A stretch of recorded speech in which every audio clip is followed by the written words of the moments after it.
यदुवंशी था, करौली का जादौन था।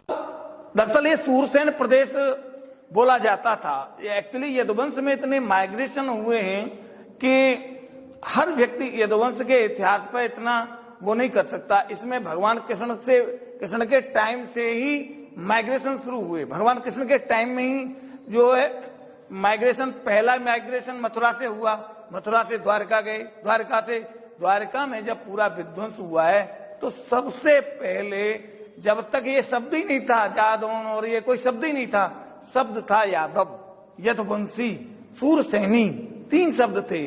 और भाषा भी सूरसेनी थी, जो ब्रज भाषा की एक शाखा है। तो चूंकि सूरसेनी या यदुवंशी या यादवों का जो मेन गढ़ था वो ब्रज था, मथुरा प्रांत था। मथुरा, आगरा और ये इसको कलेक्टिवली ब्रज भूमि कहते हैं, यहाँ था। अब जब भगवान कृष्ण जरासंध के आक्रमणों की वजह से यहाँ से डाइवर्ट करके द्वारका चले गए, तो ये नहीं है कि सभी लोग चले गए हों।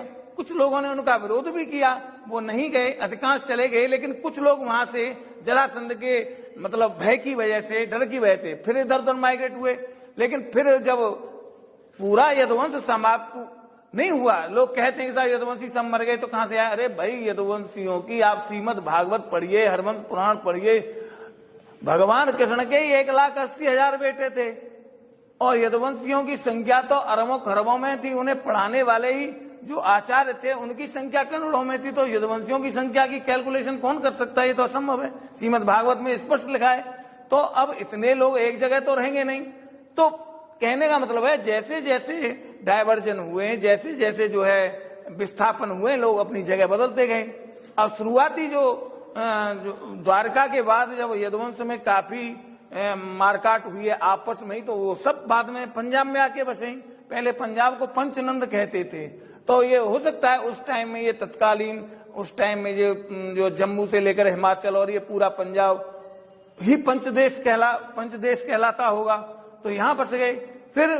फिर उसके बाद में फिर डायवर्जन हुए। फिर अब जो है मगध राज के वंशजों ने फिर मथुरा पे दबाया, तो फिर वो पुनः द्वारका की तरफ चले गए और द्वारका से फिर काबुल, कांधार और इस तरह से होते हुए जैसलमेर और ये तमाम जगहों पे गए। तो इतना जो है विस्थापन हुआ है और लोग अपनी जो है परंपरा को भी भूल गए।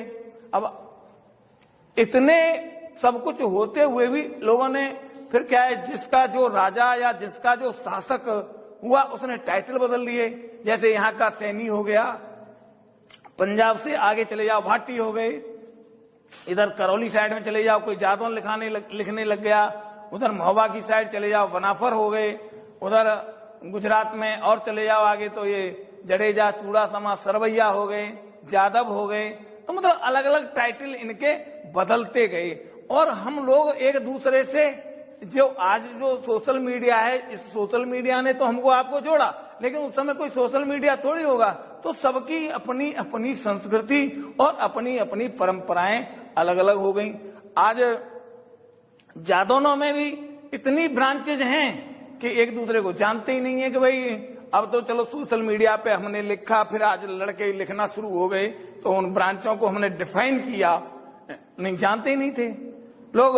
सूरसैनी जानते थे, लेकिन अब जिस सैनियों ने इसमें डिटोरेशन शुरू कर दिया कि भाई ये तो हमारे भाई बन रहे हैं। आपको आश्चर्य होगा, एक तो मेरे से कोई सैनी महासभा का अध्यक्ष था, यूपी का, मेरठ में रहता था, उससे काफी विवाद चला। तो मैंने कि तुम टाइटल चुरा सकती हो, लेकिन मैं 10 जो है जम्मू के सैनी, 10 जो है पंजाब के सैनी और 10 हरियाणा के सैनी एक तरफ बैठालता हूं और तुम 50 एक तरफ आ जाओ, डीएनए टेस्ट करा लो। अगर तुम्हारा कहीं उनसे मैच हो जाए तुम मेरे को चैलेंज करना, या तुम्हारी शक्ल सूरत ही उनसे मैच खा जाए। भाई क्षत्रियों का जो चेहरा है या जो ब्लड है या जो चेहरे की चमक है, मैं 1000 आदमियों में से छांट के बता दूंगा, उस चमक को कोई छीन नहीं सकता और वो चमक दूसरों में आ नहीं सकती। तो मैंने कि तुम कैसे उनको मिक्सअप कर दोगे? बोले साहब आप ये गलत काम कर रहे हो। मैं क्यों? भाई हम अपना समाज को जोड़ ही तो रहे हैं, हम कोई तोड़ थोड़ी रहे हैं। मुझे का कोई नेता थोड़ी बनना है कि मुझे कोई इलेक्शन लड़ना है, लेकिन समाज को जोड़ना है। और जो समाज से कटे हुए हैं, यानी जो इतिहास से कटे हुए हैं, समाज से कटे हुए नहीं, इतिहास से कटे हुए, उनको इतिहास बताना है। और ये तो भगवान कृष्ण का कुल है, इसको तो हम जोड़ेंगे और जितना पॉसिबिलिटी है हर व्यक्ति का दायित्व बनता है अच्छा काम